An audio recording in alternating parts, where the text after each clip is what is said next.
Chapter 16, Till Death Us Do Part. In the morning, Spid was still asleep when the newspapers came. There was quite a lot about him on the front page. "Henry Spinner is a winner," the headlines said.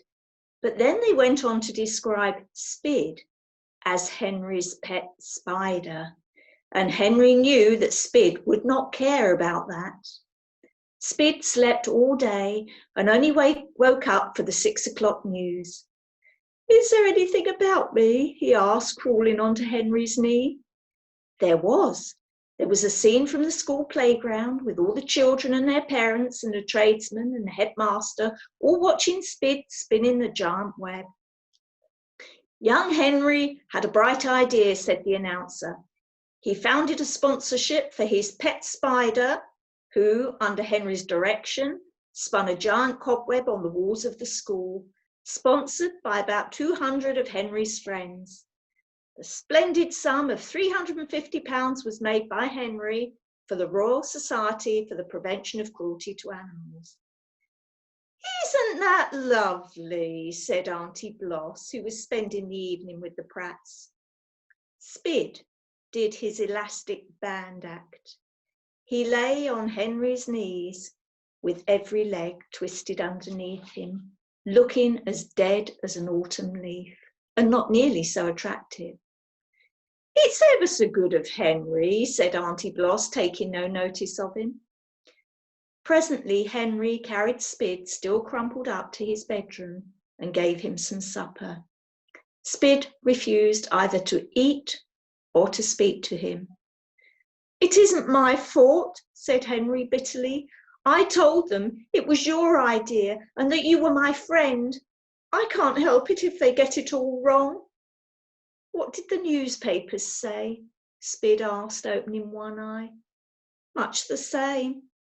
"Oh, Spid, don't be so silly," Henry cried. "You're famous, can't you see it? You've woven the biggest cobweb in the world. It has been photographed for television. Aren't you proud?" "Do they want me to sign autographs?" Spid asked hopefully. Nobody had thought about it. It had not occurred to anybody that Spid could write. They thought the "Keep Out" notice board had been written by Henry. "I'll tell them all on Monday," Henry promised. But Spid was not interested.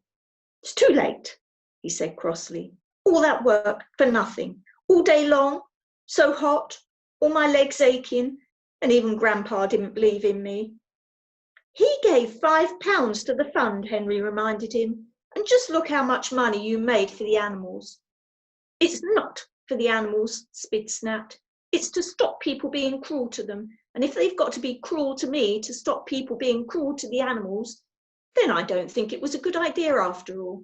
And I'm not your pet, Henry. I'm Spid. I'm the star spider, the record giant web spinner. I'm me." "I know, Spid. I'm sorry, Spid," said Henry humbly. "So I'm going to leave you, Henry," Spid went on as if Henry had not spoken. "I can see I'll never be understood here, however hard I try. Besides, I want to get married." "You what?" exclaimed Henry, who could not believe his ears.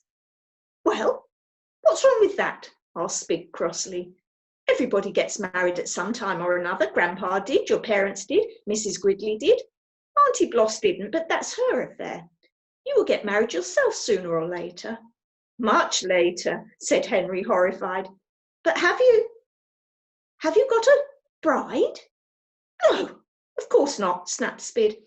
"How could I have with the life I've been leading here? I've got to find one, and that's another thing. I simply haven't got time to sign any autographs."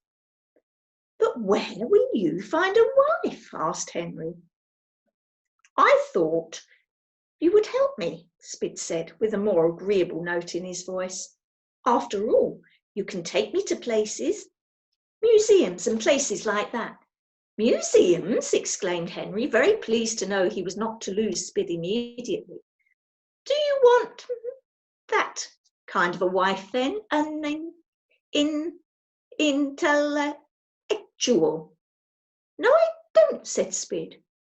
All right then, take me down to Grandpa's and we're hunting these sheds. But when they arrived at Grandpa's, the old gentleman wanted Spid to come back and live with him and to help him in and out of his chair. You wouldn't let an old friend down, would you, Spider Boy? Grandpa wheedled.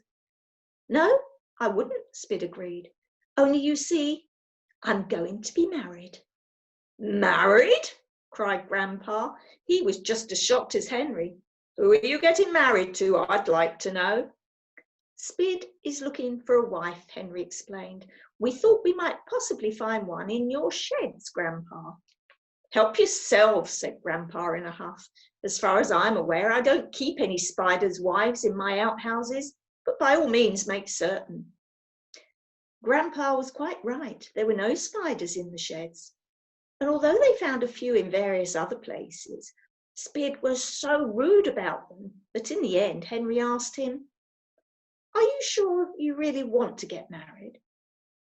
Yes, of course I do, said Spid. But I'm not going to marry just anybody. During the night, the wind had come back and torn the giant web off the gymnasium wall. It hung in tatters, too ruined to photograph. And all that work I did, said Spid. He seemed to blame Henry for the damage. In desperation, Henry appealed to Norman, and the next day the satellites brought quite a big collection of spiders of all shapes and sizes to parade in front of Spid, who received them very coolly. That one's a boy. That one's ugly. So's that one. That's a he too. Couldn't you tell? And that old thing is a grandma. That one's not much better. Aren't there any pretty spiders about? Can't you find something that is worth looking at? Would you want to marry a miserable little creature like that one? Aren't I worth something much better than the kind of rubbish you've got here? Remember, I'm Super Spid. I'm me. Henry became quite exasperated with him, and the satellites would have lost interest if they had not been so impressed by Spid's performance of the day before. Finally, Henry took him home and hoped he would forget about getting married. You could settle down and live so happily with the rest of us, he said. You don't understand me, said Spid. I want to be friends, but I want to be understood as well. I don't want to be anybody's pet, but everybody wants to own me and to make me do things. I believe only a wife can really understand me and make me happy. Oh, I do understand you, Spid, and I love you, said Henry. And people want you for a pet because they love you too. It's a nice name to be called. You didn't like being called teacher's pet, said Spid nastily. You hit Norman on the nose for it. Well, I can't hit the television crew and Auntie Bloss and Grandpa and the headmaster, but I'm not going near them anymore. I've finished with the lot of you. And if I can't be married, I'm going back home where I belong. Goodbye, Henry. You're a nice boy, and I've enjoyed being friends with you, but it is all over now. Give my love to Norman and Linda and the satellites. Goodbye. Goodbye. As Spid talked, he was hurrying across the floor in the direction of the bathroom. Henry could not catch up with him. He arrived in the doorway just in time to see the spider climbing up the side of the bath and dropping down the inside of it. The next moment, he had scuttled into the waste pipe, stopping only long enough to wave first one long leg and then another. Henry stood in the doorway, perfectly transfixed with grief and shock. Oh, do come back, Spid, he pleaded. Goodbye, goodbye, called Spid, his voice becoming fainter and fainter as he climbed down the pipe. Spid, Henry protested, leaning over the bath. Don't go away, Spid. It's going to be awful without you. No answer came back from the waste pipe. Henry listened in vain for nearly half an hour. He waited and called and listened. His mother found him in tears and she listened too. Finally, his father came into the bathroom and shouted down the plug hole. Spid, come back, old man. We need you. Come on, Spid. Don't lurk there sulking. We're all waiting for you up here. Henry ran to summon the satellites, who brought their music and played frenziedly for 20 minutes. There was not the faintest response from the bath pipe. Everybody went away except Henry. He had his supper beside the bath and stayed there waiting and listening until he went to bed. Nobody enjoyed their baths in the morning. It felt so final to jam down the plug into the plug hole and to turn on the taps. But it made no difference at all. There was not the faintest sign of Spid. He had said his goodbyes and vanished for good.